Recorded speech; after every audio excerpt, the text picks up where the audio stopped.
안녕하세요. 저는 오늘 저희 어머니에 대한 이야기를 하려고 합니다. 오랜 시간 많이 고생하신 저희 어머니가 어떤 삶을 사셨는지 한번 적어보려고요. 대단한 이야기는 아니지만 하나뿐인 딸로서 이렇게라도 저희 어머니의 사연을 알리고 싶어서 보내봅니다. 감사합니다. 어릴 적부터 우리 집은 아주 시끄러웠습니다. 아침이고 밤이고 새벽이고 조용한 날이 없었습니다. 그건 다 활발한 저희 오빠 덕이었습니다. 조용하고 얌전하고 소극적인 저와 다르게 1살 많은 제 오빠는 참 밝고 활발한 사람이었습니다. 오빠처럼 외향적인 성격에 유머러스한 아버지는 그런 오빠를 귀엽게 여기셨고, 어머니는 혹시나 저러다 다치지 않을까 항상 걱정이 많으셨습니다. 아버지는 사내라면 그럴 수 있다고 하셨고, 직장을 안 나가는 날이면 가족을 데리고 공원으로 나가셨습니다. 오빠는 뛰어노는 것을 참 좋아했습니다. 저는 나무 그늘 밑에서 어머니가 싸주신 김밥을 먹으며 가만히 앉아 비눗방울 부는 것을 좋아했고, 오빠와 아버지는 쉴 틈 없이 계속 뛰어다녔습니다. 저는 그런 저희 가족이 좋았습니다. 아버지와 오빠는 활발하고 저와 어머니는 조용한 게 참 조화롭다고 생각했습니다. 그 균형이 깨진 것은 제가 11살 때였습니다. 아버지는 평소에 혈압약을 드시고 계셨습니다. 고혈압이 있으셨거든요. 그럼에도 술을 즐겨 하시고 감정적으로 흥분하시는 일도 종종 있으셨습니다. 감정적으로 흥분하는 일이라고 하면 서로 싸우는 일이셨습니다. 친구분들 사이에서 성격이 좋기로 유명한 아버지가 스스로 분란을 일으키는 일은 거의 없었습니다. 그런데 저희 아버지가 엄청나게 오지랖이 넓으셨습니다. 그래서 친구분들끼리 다투시면 나서서 같이 화내주신다거나, 친구분이 곤란한 상황에 처하시면 흥분하시면서 나서시던 분이셨습니다.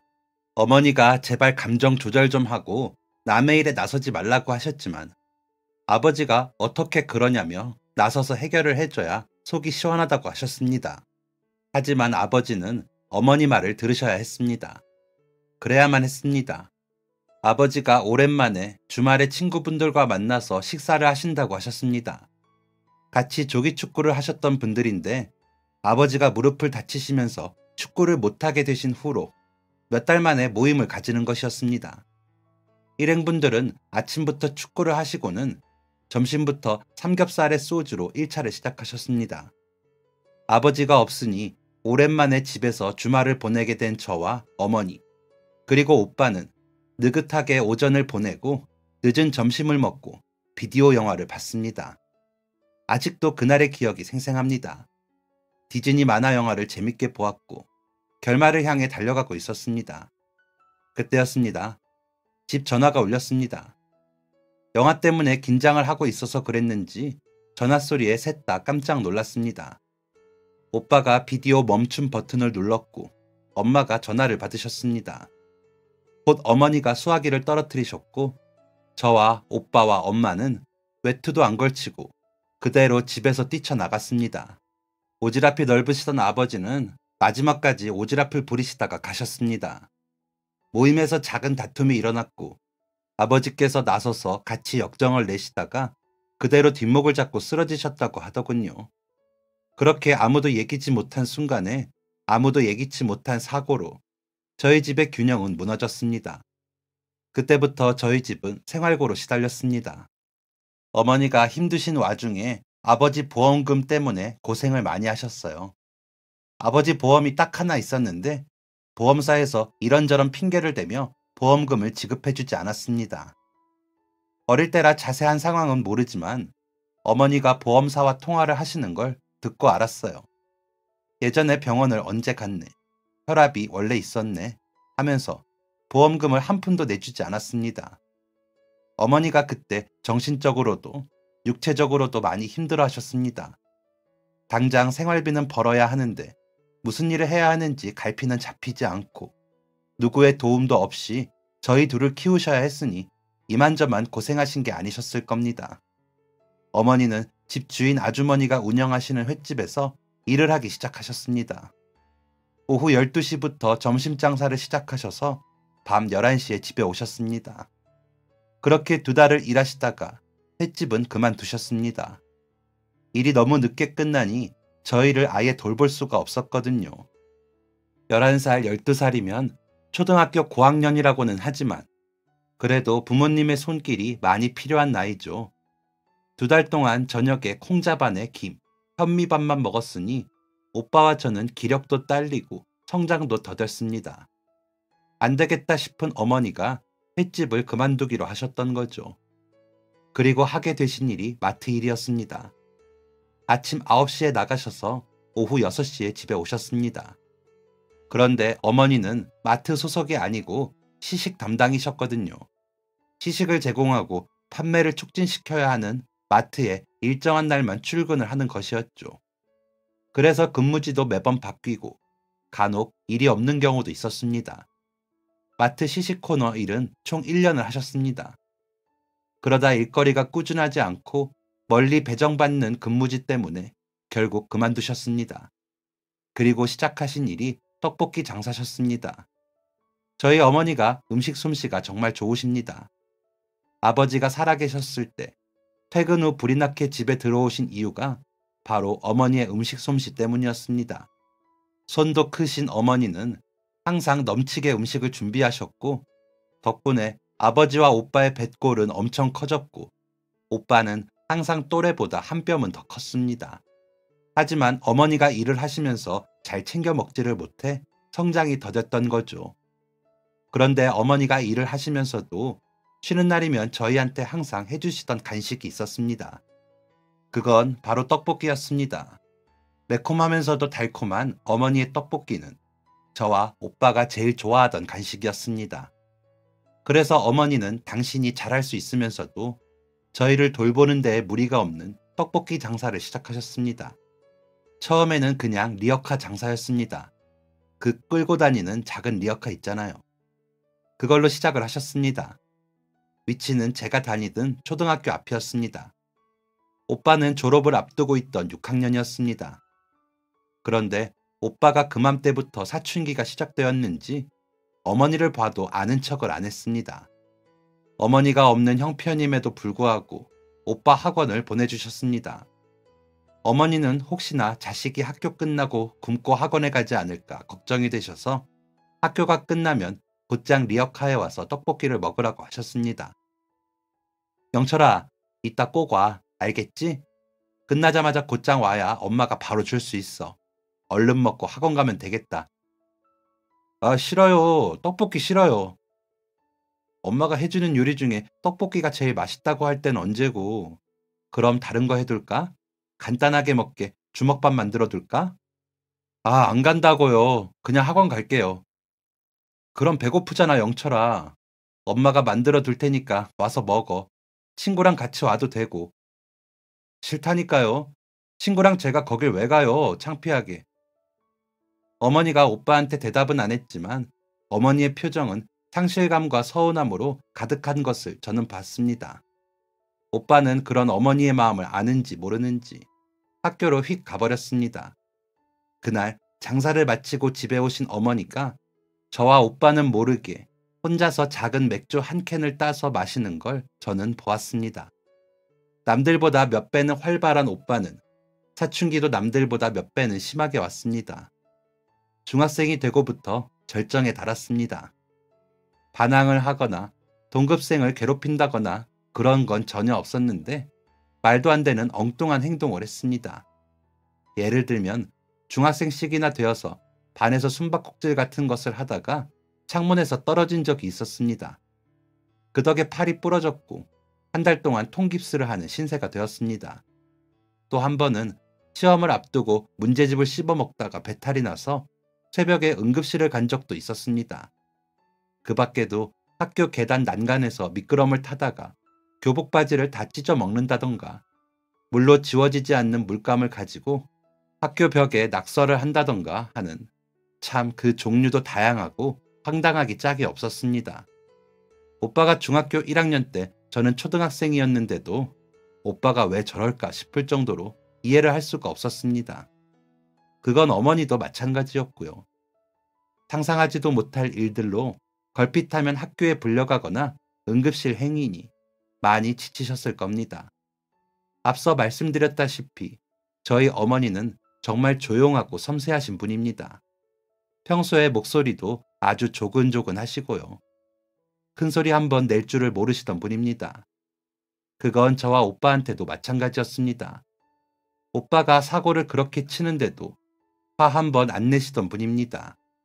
오히려 왜 그러냐? 엄마가 뭘 해주면 되겠냐? 속상한 게 있다면 말해봐라. 원하는 게 있다면 말해라.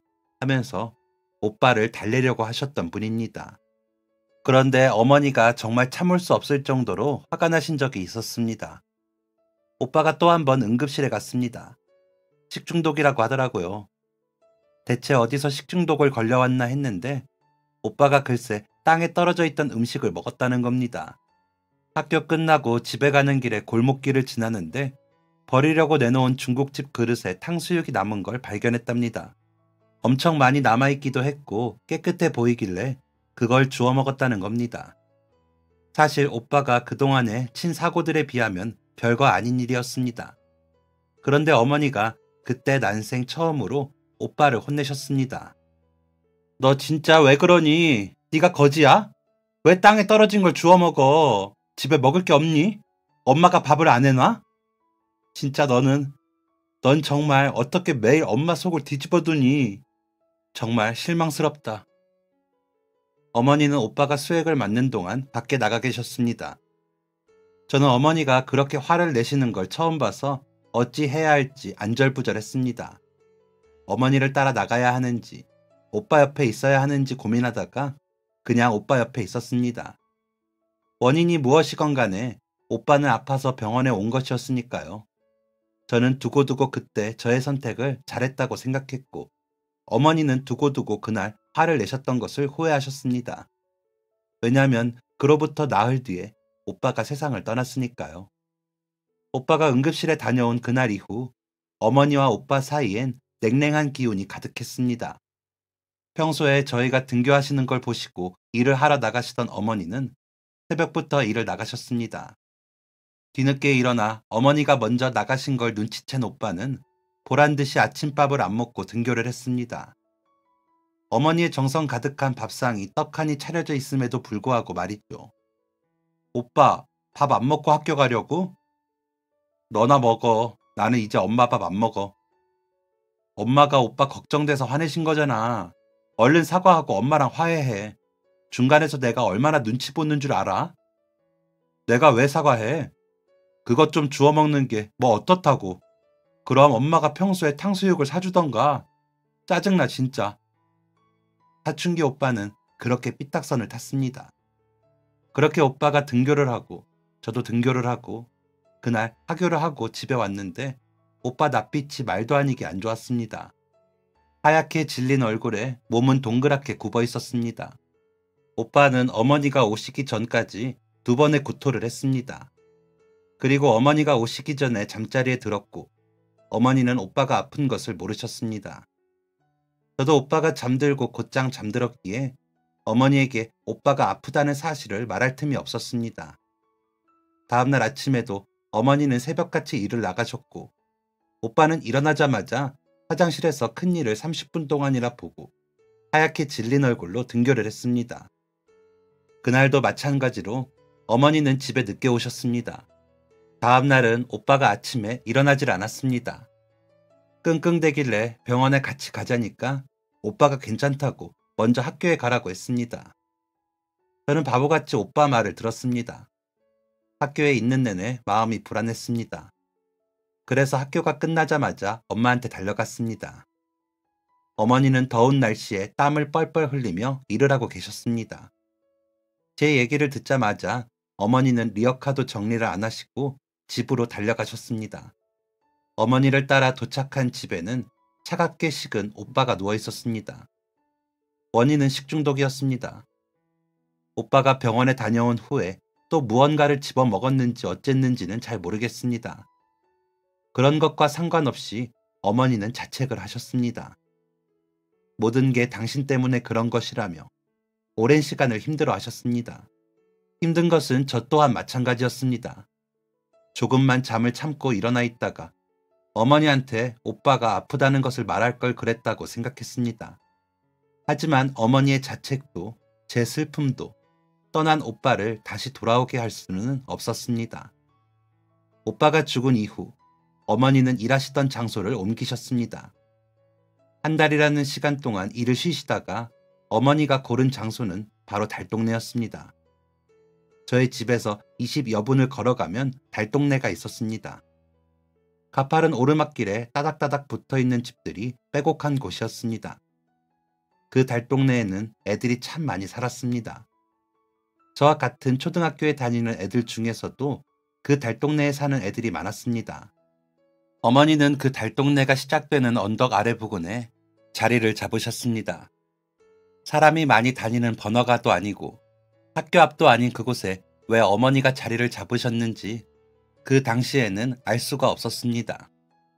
그런데 어머니가 자리를 그쪽으로 옮기시고 제가 한번 간 적이 있었는데 애들이 바글바글했습니다. 그때는 뭣도 모르고 우리 어머니의 떡볶이 장사가 엄청 잘 되는구나 생각했습니다. 하지만 그 아이들 모두가 제 값을 주고 떡볶이를 먹는 건 아니었습니다. 그 중에 많은 아이들이 결식 아동들이었거든요. 리어카만 끌고 다니는 저희 가게가 결식 아동들에게 후원하는 공식 가게도 아니고 어머니는 그냥 본인의 의지로 아무 대가 없이 결식 아동들에게 떡볶이를 제공하고 있었던 겁니다. 리어카 앞에 자필로 결식 아동은 무료입니다. 라고 적어두시고요. 떡볶이를 먹으러 온 애가 결식 아동인지 아닌지 확인할 길이 없으니까 어떤 애들은 결식 아동이라고 거짓말을 하고 떡볶이를 먹기도 했습니다. 그러면 어머니는 정말 속으신 건지 속아주신 건지 그 아이들에게도 떡볶이를 주셨습니다. 가끔은 팔지도 않는 메뉴인 주먹밥을 예쁘게 뭉쳐서 아이들에게 주기도 했습니다. 제가 중학생이 되고서도 어머니의 선행은 계속되었습니다. 가끔 궁금해서 물어본 적이 있었습니다.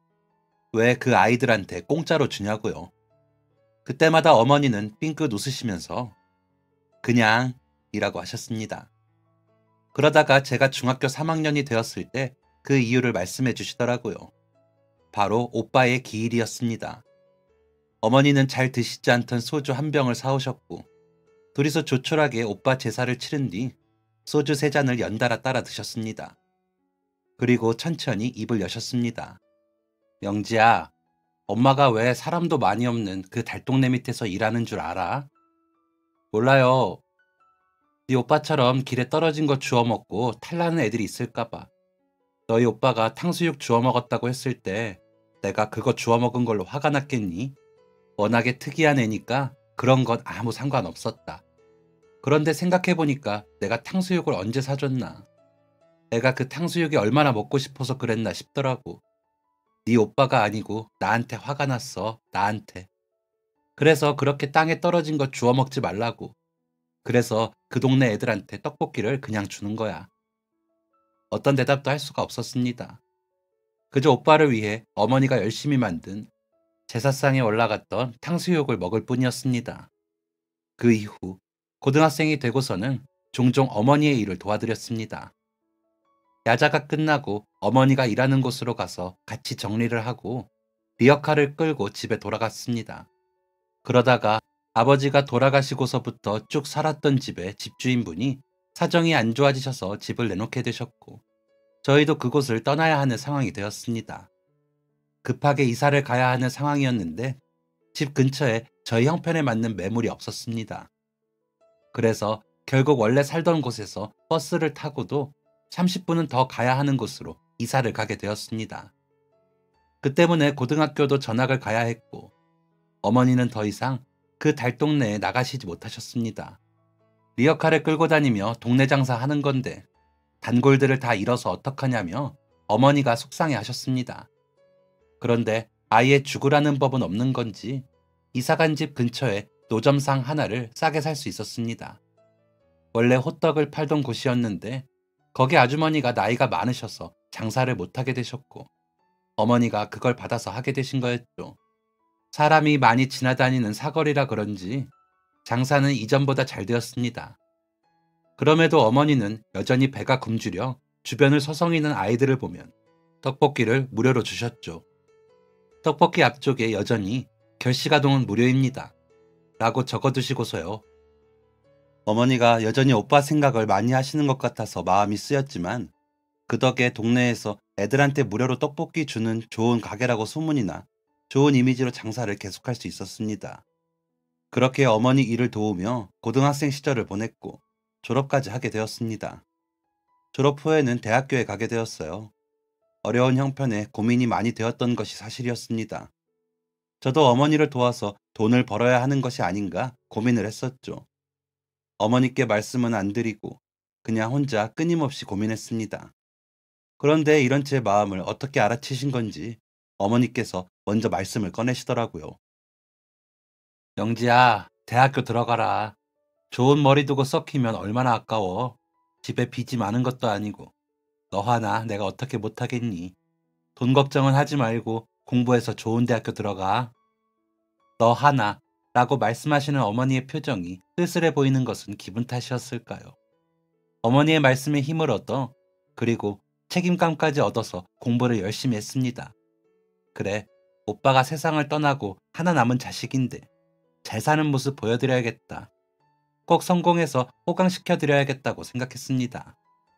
그렇게 열심히 공부한 끝에 저는 약대에 입학을 할 수 있었습니다. 어머니가 정말 좋아하셨습니다.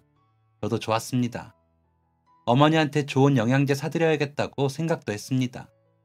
그리고 더 좋았던 것은 제가 수석으로 입학을 했다는 것이었습니다. 그 이후에도 계속 수석을 유지한 건 아니었지만 첫 학기 등록금 부담을 완전히 덜어낼 수 있었습니다. 약대는 6년을 다녀야 합니다. 졸업 후에는 시험까지 봐야 하고요. 사실 막연하게 약사가 되면 돈을 잘 번다더라 하는 말만 듣고 지원했던 거라 그렇게까지 오래 걸릴 줄은 몰랐습니다. 그리고 학교 다니면서 알게 된 사실인데 세상에는 공부를 잘하는 사람들이 정말 많더라고요. 그리고 외워야 하는 것도 정말 많고요.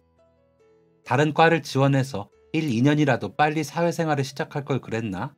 아쉬운 순간도 있었습니다. 그래도 약학과 공부가 재미있었고 제가 열심히만 한다면 미래도 확실하게 보장되어 있었기에 힘을 냈습니다. 그러다가 제가 본격적으로 동기들과 시험 준비를 시작했던 때였습니다. 시험이 1월 달이라 그 전년에 1년 동안 다들 죽을 힘을 다해서 공부를 하고 졸업과 시험을 거의 동시에 치르고 직장에 들어가는 게 일반적이었습니다. 저도 그간 힘들었던 공부를 끝내고 마지막 1년을 현명하게 보낼 계획을 세웠고요. 수석도 입학할 때 한 번이 전부였고 그 이후에는 계속 등록금을 꼬박 내고 다녔는데 알고 보니까 어머니께서 대출을 받으셨더라고요. 하기사 어떻게 그 큰 돈을 어머니가 마련하실 수 있었겠어요? 제가 그렇게 학자금 대출 받는다고 할 때는 벌써부터 빚이 있으면 어쩌냐면서 안 된다고 하시더니 결국 어머니께서 대출을 받으셨던 겁니다. 그렇기에 저는 더 지체할 시간 없이 국가시험에 꼭 합격을 해야 했습니다. 그러기 위해선 남들보다 더 열심히 공부를 해야 했고요. 그런데 그때 예상치 못한 사고가 일어나게 되었습니다. 평소처럼 어머니가 일을 마치고 정리를 하고 계셨습니다. 그런데 날씨가 조금 따뜻해져서 그런지 그날따라 오뎅 국물이 많이 남아 있었대요. 아까워서 집에 가서 드시려고 냄비에 한가득 덜어내고 마저 정리를 하셨답니다. 그러다가 허리를 수그리고 식자재들을 정리하던 어머니의 등 뒤로 덜컹 하면서 냄비가 떨어졌고 그대로 그 뜨거운 국물이 어머니의 다리를 전부 다 적셨습니다. 어머니가 응급실에 가시면서 제게 전화를 하셨고 학교에서 공부를 하던 저는 불이 나게 어머니에게 달려갔습니다. 어머니는 다리에 깊은 화상을 당하셨습니다. 그리고 뜨거운 국물과 함께 떨어진 두꺼운 냄비에 다리를 맞아 뼈가 부러지게 되셨죠. 너무 속상하고 혼란스러웠습니다. 관절이 다쳤을 수도 있다는 의사 선생님 말에 CT를 찍으러 가는 어머니의 모습을 멍하니 볼 수밖에 없었습니다. 몇 시간이 지난 새벽이 되어서야 결과가 나왔습니다. 수술을 해야 한다고 하더라고요.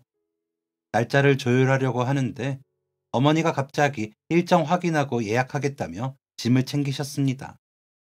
왜 그러냐고 입원해야 하는 거 아니냐고 어머니를 붙잡았지만 어머니는 괜찮은데 무슨 입원이냐며 저를 데리고 나가셨습니다. 억지 웃음을 지으시면서 말이죠. 영문도 모른 채 어머니 손에 이끌려 응급실 밖으로 나갔습니다. 수납을 하면서도 어머니의 표정은 내내 좋지 않았습니다. 아프셔서 그런가 싶어서 집 가는 길에도 어머니에게 한마디 하지 않았습니다. 집에 도착해서야 어머니가 왜 그러시는지 물었습니다. 엄마, 수술 날짜를 잡아야지. 그냥 오면 어떡해요. 뼈가 부러진 건데. 진통제도 맞았고 깁스도 했으니까 엄만 괜찮아. 임시로 해둔 거잖아요. 화상치료도 계속 해야 하고. 무슨 일 있었어요? 어머니는 한동안 말씀을 하지 않으셨습니다. 처음엔 어머니가 걱정되었는데 계속 말씀을 안 하시니까 저도 답답하더라고요. 어머니가 왜 그러시는지 재차 물었습니다. 그런데도 한참을 말씀을 안 하시다가 새벽이 다 지나 해가 뜰 무렵이 되어서야 어머니가 입을 여셨습니다. 영지야, 엄마가 지금 보험 들어둔 게 없어.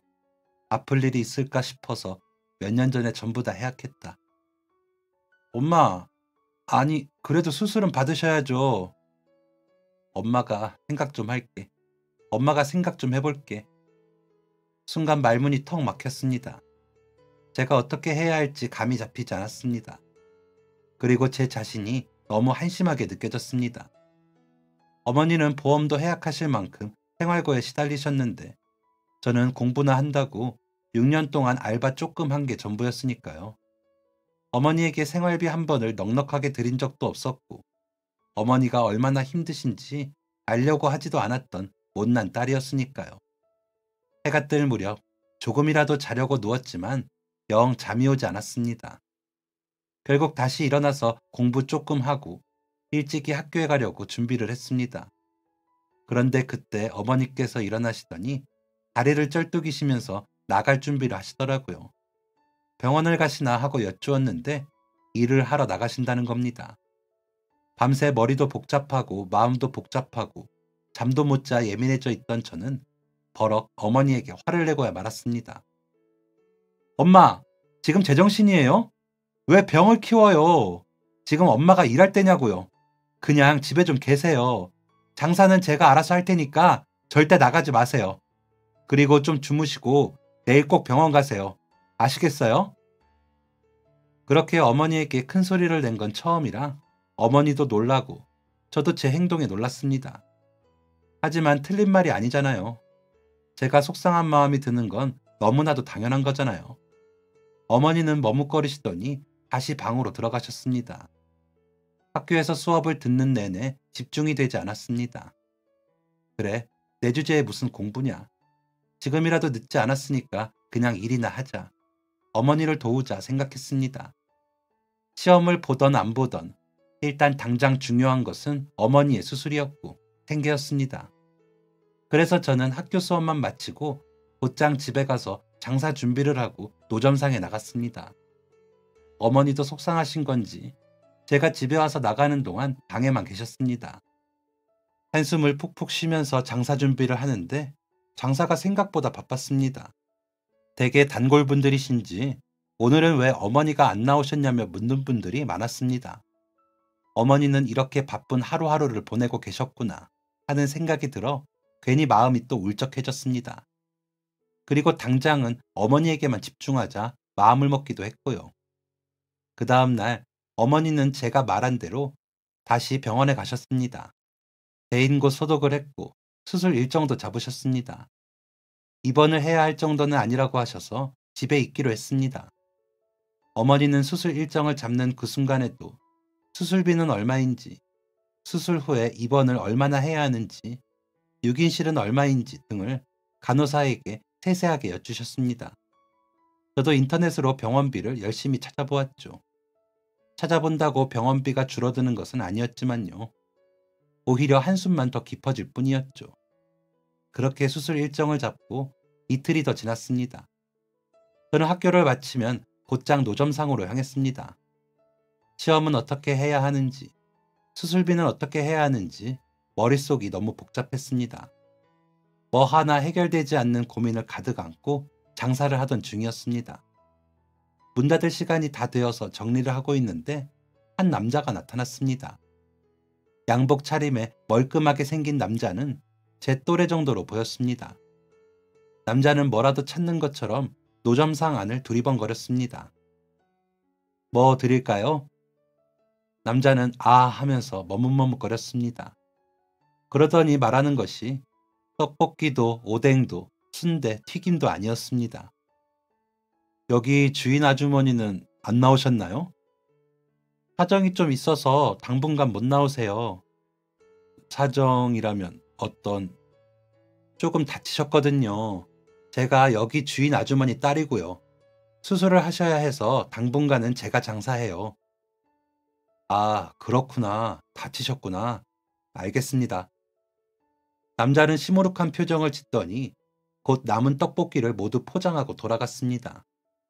앞에 있는 PC방 사장님, 미용실 이모님, 건너편 붕어빵 사장님, 단골 초등학생들, 단골 손님 등등 많은 분들이 어머니의 안부를 물었기에 별로 대수롭지 않게 생각했습니다. 그런데 그 남자는 다음날 다시 나타났습니다. 전날처럼 양복을 쫙 빼입고 마감 시간을 30분 앞두고서 말이죠. 그러더니 대뜸 이러는 겁니다. 오늘도 아주머니 안 나오셨네요. 많이 다치셨나 봐요.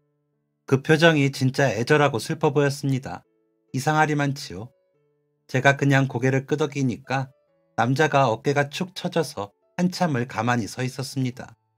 그러더니 이건 별건 아닌데요. 아주머니께 전해주세요. 하면서 품에서 무언가를 주섬주섬 꺼내는 겁니다. 뭘 꺼내나 보고 있는데 글쎄 남자 품에서 흰색 봉투가 나오는 겁니다. 그것도 엄청 두둑한 봉투요. 그러더니 그냥 냅다 턱 내려놓고는 후다닥 사라졌습니다. 이게 무슨 경우인가 싶어서 얼른 흰 봉투를 들고 남자를 쫓아갔습니다. 그런데 순식간에 사라져버렸더라고요. 이걸 어쩌나 하면서 가게로 돌아와서 흰 봉투를 들여다보았습니다. 그런데 그 안에 돈이 가득 들어있는 겁니다. 무려 100만 원이나 들어있었습니다. 갑자기 큰 돈을 쥐게 되어서 손이 벌벌 떨리더라고요. 신고를 해야 하나 어쩌나 고민을 하고 있는데 봉투 안에 종이가 하나 들어있었습니다. 종이를 꺼내어 펼쳐보니 그 안에는 편지가 꾹꾹 눌러져 적혀 있었습니다. 안녕하세요. 어렸을 적 아주머니께서 무료로 주신 떡볶이로 배를 채우며 자랐습니다. 정말 감사합니다. 제가 받아만 받지 베풀 줄을 몰라 이렇게나마 제 감사한 마음을 전합니다. 제가 그간 먹은 아주머니 떡볶이 값에 비하면 한참 부족한 금액입니다. 부디 쾌차하시기를 바랍니다. 또 떡볶이 먹으러 오겠습니다. 아까 그 사람이 어머니가 무료로 나눠주는 떡볶이를 먹었던 결식 아동이었다니. 신기하기도 하고 난감하기도 했습니다. 한참을 고민하다가 저는 결국 그 돈을 들고 어머니에게 가기로 했습니다. 상황이 상황이니만큼 염치 따질 때가 아니라고 생각했거든요. 어머니에게 돈을 가져다 드리니 어머니도 엄청 놀라셨습니다. 이걸 가져오면 어떡해? 얼른 가져다 줘. 순식간에 사라졌다니까. 엄마, 그냥 이거 받는 건 어때요? 그 사람이 고마운 마음에 주고 가신 건데 우리가 지금 이런 거 따질 상황도 아니고. 어머니도 고민을 많이 하셨습니다.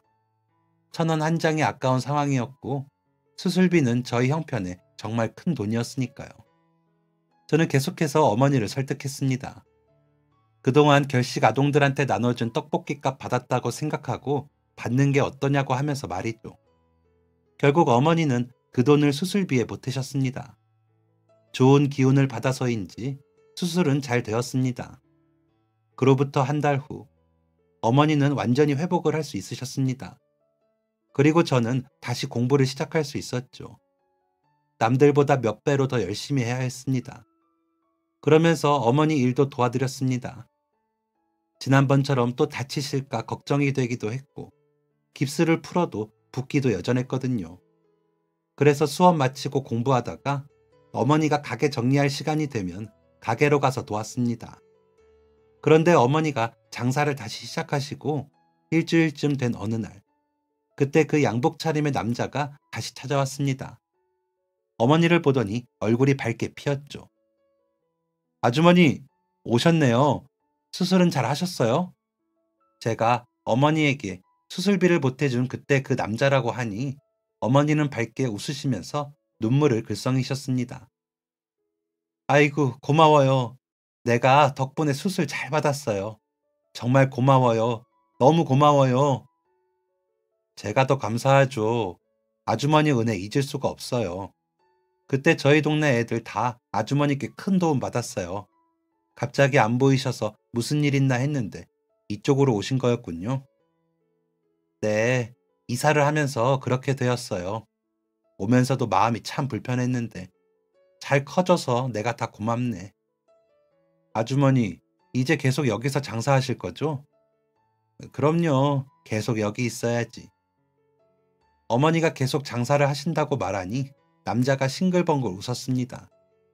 그리고는 남아있던 떡볶이와 튀김을 몽땅 사서 갔습니다. 받은 은혜를 잊지 않고 기억해주다니 그 마음이 참 고맙다 생각했습니다. 그로부터 일주일이 지나고 저희 노점상 바로 앞에 있던 미용실이 공사를 시작했습니다. 뭐가 들어오려나 궁금했는데 저와 어머니는 보름 뒤 깜짝 놀랄 수밖에 없었습니다. 글쎄, 새로 들어오는 가게가 떡볶이 가게인 겁니다. 길 건너도 아니고 몇 미터 떨어진 곳도 아니고 바로 코앞에 말이죠. 이건 저희 노점상을 아예 죽이겠다는 것과 다름없는 것이었습니다. 어머니는 화도 나고 속상하신 것 같았습니다. 거기가 장사가 잘 될지 안 될지는 모르지만 그래도 이건 예의가 아니잖아요. 대체 어떤 사람이 여기다가 떡볶이집을 차렸는지 너무 궁금했습니다. 또 일주일쯤이 지났을 때 내부 공사까지 전부 마무리가 되었습니다. 대체 어떤 놈인가 어머니 장사 정리를 도와드릴 때마다 그 안을 기웃거렸습니다. 그런데 그 안에 저희 어머니 수술비를 보태준 양복 차림의 남자가 있는 겁니다. 이게 대체 무슨 상황인가 싶었습니다. 저 사람이 우리한테 장난을 친 건가 어처구니가 없었죠. 안에 있던 남자와 눈이 딱 마주쳤습니다.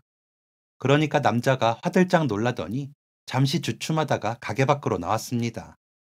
아, 보셨네요. 뭡니까 지금? 여기 떡볶이 장사를 차렸어요? 저희 어머니가 코앞에서 장사하는데요? 이게 지금 무슨 상황이에요? 저 지금 되게 어이없고 화나는 거 아시죠? 아니요. 그게 아닙니다. 여긴 떡볶이가, 아니, 여긴 제 가게가 아니라요. 남자는 횡설수설하더니 다 설명하겠다면서 저와 어머니를 가게 안으로 불러들였습니다. 어머니도 의심의 눈초리를 지우지 못하셨죠. 그런데 남자가 놀라운 얘기를 했습니다. 이 가게가요, 이 새로 지어진 가게가 그 남자 가게가 아니라 바로 저희 어머니 거랍니다. 이게 무슨 뚱딴지 같은 소리인가 했습니다. 남자의 말을 들어보니 남자가 어렸을 때 저희 떡볶이를 정말 많이 먹었대요. 부모님은 안 계시고 양육자인 할머니는 많이 편찮으셨대요. 굶는 것이 일상인 어느 날 남자의 여동생이 저희 어머니 떡볶이 가게를 알게 되셨고 그날 이후 저희 떡볶이를 먹으면서 배를 채우셨답니다. 많이 먹은 날은 하루 3끼도 먹었다더라고요. 그 동네 애들이 영양실조로 죽지 않고 살 수 있었던 것은 저희 어머니 떡볶이 덕분일 거라는 말도 했습니다. 그만큼 그 동네 애들이 힘들었다더라고요. 그래서 그 동네 아이들이 모여서 이런 얘기도 했답니다. 나중에 저희 어머니한테 꼭 은혜를 갚자고요. 그런 이야기를 하면서 같이 큰 친구들 셋이 있답니다. 다들 어려운 상황임에도 불구하고 열심히 공부해서 번듯한 직장을 다니기도 하고 자기 사업을 하고 있는 사람도 있다더라고요. 그런데 저희 어머니가 이사를 하시면서 인연이 끊겼고 그러다 그 양복 남자가 저희 어머니를 찾게 된 것이었습니다. 떡볶이 앞에 적혀있던 결시가동은 무료입니다.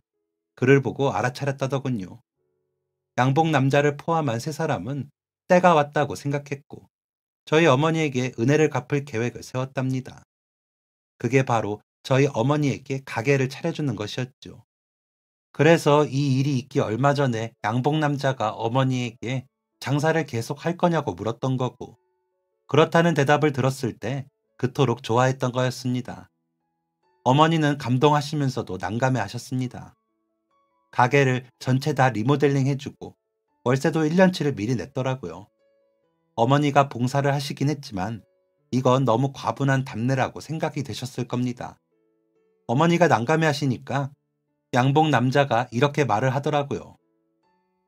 아주머니는 저희 배를 채워주셨고 세상에 이렇게 좋은 분이 있다는 것도 알게 해주셨고 저희가 잘 자랄 수 있도록 도와주셨어요.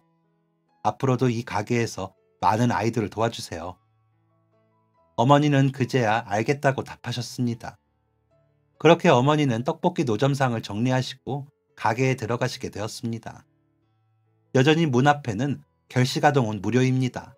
라는 안내를 잊지 않고서 말이죠. 번듯한 가게가 생겼으니 장사는 전과 비교할 수 없을 만큼 잘 되고 있습니다.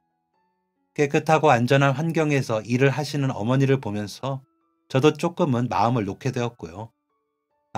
가게에 거의 매일같이 오는 단골 손님 3명이 있습니다. 그 사람들이 바로 저희 어머니 가게를 차려주신 분들이죠. 떡볶이를 그렇게 먹고도 질리지가 않는지 떡볶이로 항상 배를 채우고 갑니다.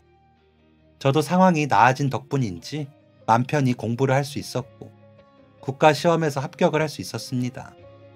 그리고 지금은 병원에서 일을 하고 있고요. 가끔 사는 게 팍팍하고 외롭다고 생각될 때가 많았는데 이렇게 좋은 사람들이 많이 있으니 아직은 살만한 세상이 아닌가 싶습니다. 저도 그런 좋은 사람이 되기 위해 더 노력을 해야겠죠. 도움 주신 분들 다 감사드리고 무엇보다도 고생 많이 하신 저희 어머니께 가장 감사합니다. 제가 많이 효도할게요, 엄마. 긴 이야기 들어주셔서 감사합니다. 모두 건강하세요. 지금까지 사연 들어주셔서 감사합니다. 사연이 재밌으셨다면 구독과 좋아요를 눌러주세요. 감사합니다. 안녕히 계세요.